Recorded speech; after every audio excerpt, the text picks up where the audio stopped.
Oi pessoal, aqui é a Ju do Nome Literário e essa então é a terceira parte do diário de leitura de It, a Coisa, do Stephen King.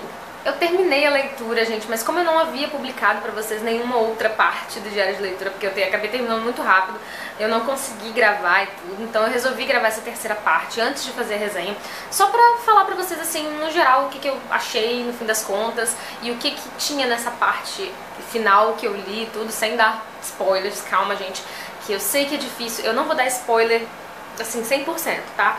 Eu só vou falar realmente o que eu achei, assim, não o que acontece. Mas, enfim, se você não tiver problemas com spoiler, então pode assistir que não tem problema, tá? E se você tiver problema com spoiler, mas assim, se o problema for leve, também pode assistir que eu não vou dar aquele spoiler bombástico, tá? Eu tinha parado em 75% do livro, então eu estava na página 824, eu vou tentar mostrar aqui pra vocês.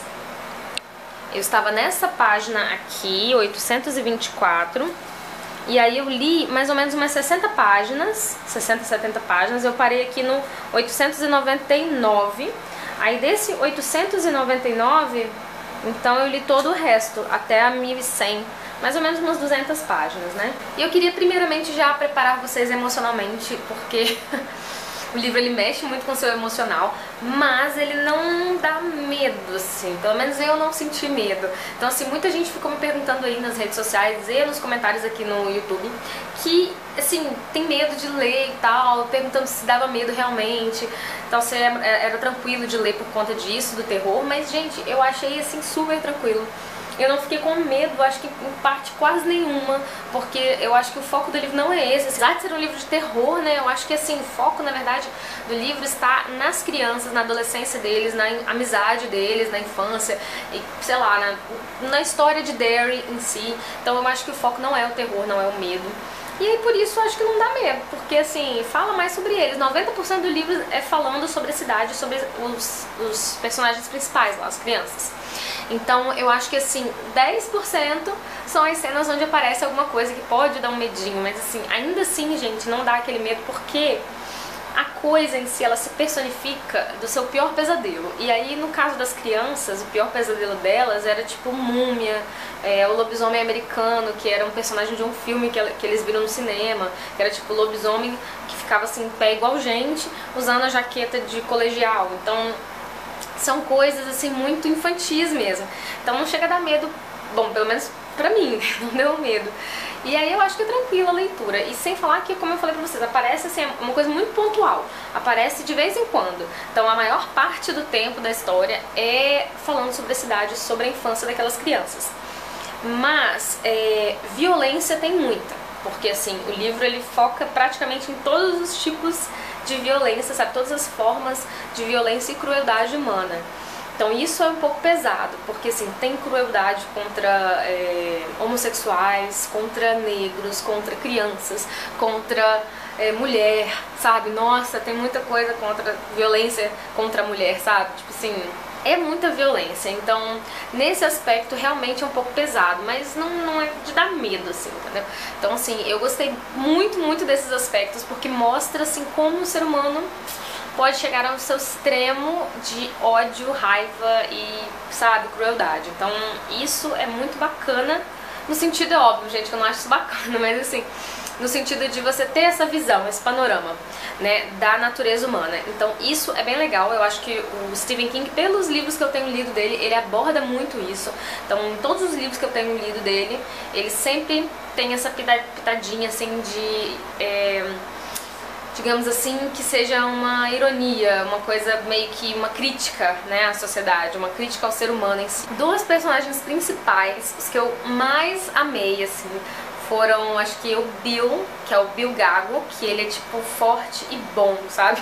É a descrição dos personagens, das crianças pra ele. Ele é tipo aquele personagem heróico, apesar de ele ser gago. Então eu achei isso fantástico, porque o cara é gago. O cara é tipo, o cara não consegue falar direito. E mesmo assim, ele é aquela figura, sabe, do herói pra eles, a figura mais adulta que eles têm, assim, né? Ele é a pessoa que vai assumir todos os riscos, que vai, assim, ser o responsável por eles no fim das contas. Então, assim, eu achei ele super maduro, uma criança super madura, e eu gostei demais desse personagem, assim, adorei. A outra personagem que eu gostei também foi a Beverly, que é uma personagem super principal aí na história, a personagem chave, e eu acho que ela sofre muito, então eu fiquei assim, me simpatizei muito com ela, porque eu fiquei com pena dela na maior parte das vezes, mas eu achei ela uma personagem muito forte, muito bonita, muito, sei lá, assim, muito pura e tudo. Então eu gostei demais dessa personagem. E eu gostei muito do Ed e do Ben também. Assim, vocês vão falar que eu gostei de todos, né? Mas assim, eu gostei demais do Ben porque ele é tipo o gordinho do grupo e ele é o apaixonadinho pela Beverly. Então assim, ele morre de amores por ela desde a infância. E ele é tipo fofo, assim, tadinho, romântico e tal.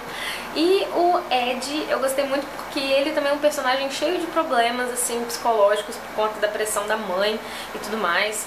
A mãe é mega, super, hiper protetora e praticamente coloca as coisas na cabeça dele, sabe? Coloca os medos e as doenças e as coisas. Ela que faz ele praticamente se sentir assim, fraco e tudo mais. Então eu gostei muito dele, porque no fim das contas ele acaba sendo muito corajoso, muito, sabe, maduro também pra idade dele e tenta compreender o universo adulto, assim, apesar de relutar um pouco em acreditar na maldade, sabe, nas coisas que os humanos fazem de ruim, mas mesmo assim ele consegue tentar entender, tentar compreender isso e ser super maduro. Então eu gostei muito desse personagem também.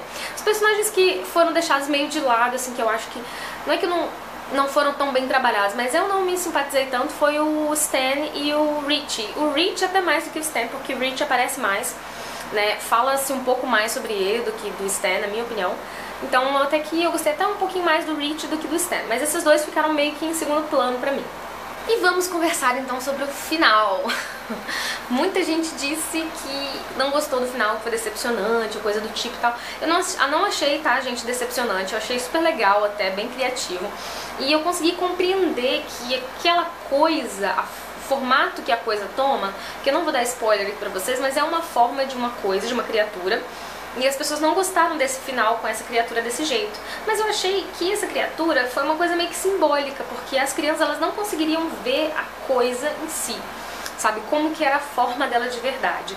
Porque era uma força muito, enfim, intensa, uma luz intensa e tal, que representaria essa maldade toda. Então, eu acho que de fato, da forma que todos eles viram e tudo, foi a forma mais aproximada, sei, simbólica dessa coisa. Então eu achei bacana, legal, tudo. E de qualquer forma eu não achei que aquilo ali fosse o foco da história em momento nenhum. Então a história em si, o desenvolver da história e tudo mais, foi o que me cativou mesmo, que me conquistou nessa história. Então não exatamente o final. Lógico que eu tava ansiosa pra saber o que era a coisa e tudo mais, mas sei lá. Teve uma coisa que aconteceu no final que eu não achei meio estranha, assim, uma coisa que aconteceu entre a Beverly e os outros. Eu achei meio... Pra que isso, meu Deus? Mas tudo bem, aconteceu, tá? Eu achei que foi uma forma de purificação ali da situação pra ela, eu não sei. Mas assim, quem leu sabe do que eu tô falando, né? Aquela coisa. Mas assim, bom, aconteceu, né? E aí resolveu a situação no momento lá e tal. E eles conseguiram escapar de onde eles estavam. Então tudo bem, mas foi uma situação meio estranha pra mim também. Mas, de qualquer forma, o livro, no geral, gente, eu amei, assim, foi um dos melhores livros que eu li esse ano, assim, eu acho que talvez na minha vida também foi um dos melhores livros que eu já li, e eu fiquei ainda mais, assim, apaixonada pelo autor, e eu agora tô com pena que eu já li esse livro, não tem outro desse igual, idêntico pra eu ler, porque é uma história, assim, única, que eu duvido que eu vá ver alguma história desse tipo, desse nível na minha vida, não devo mais encontrar algo assim. Então achei fantástico. E eu vou assistir ao filme, provavelmente esse fim de semana. E aí assim que eu assistir eu faço depois também a resenha, mesmo assim, mais sucinta do livro. E comento também a respeito do filme. Mas no geral, gente, eu gostei do final. Eu achei que essa coisa que essa maldade representa, sabe? Eu acho que é muito interessante a forma como o autor visualizou isso. Por quê? Porque a gente fica pensando que é muito mais fácil, talvez fosse melhor ou mais fácil, culpar uma coisa, um mal, sabe? Pelas crueldades que o ser humano faz, né? Às vezes é mais fácil pensar que é uma coisa externa, fora do ser humano, sabe? Algo que influencia para que o ser humano cometa essas atrocidades, e não que seja uma coisa que tenha nascido com o ser humano, sabe? Então, assim, eu achei interessante esse ponto de vista, porque faz a gente pensar realmente que de onde que vem essa maldade, de onde que vem esse ódio, de onde que vem tantas coisas ruins. Existe de fato o mal e o bem fora do ser humano ou estão todos, né, dentro do próprio ser humano? Então é uma coisa que faz a gente ficar pensando mesmo em diversas coisas. Então esse livro ele traz essa reflexão também, que eu achei super legal e a gente discutiu bastante também lá no Vórtice Fantástico, que é o clube do livro que eu organizo aqui em Serra. Então nós discutimos muito sobre esse livro e tivemos assim diversas opiniões. Eu achei muito legal essa troca e eu acho que se você ler esse livro e puder discutir com alguém que também leu, vai ser super legal, que você vai poder ver, sabe, opiniões completamente diferentes, porque vai muito da sua impressão do livro, né, da sua reflexão, né, da reflexão que você fizer depois da leitura. Então acho bem legal poder discutir isso com alguém que tenha lido também. Então é isso, gente, espero que vocês tenham gostado desse vídeo. Quem gostou, não se esqueça de dar um curtir aqui embaixo e inscrever-se no canal quem não é inscrito ainda. Então um beijão e até o próximo vídeo.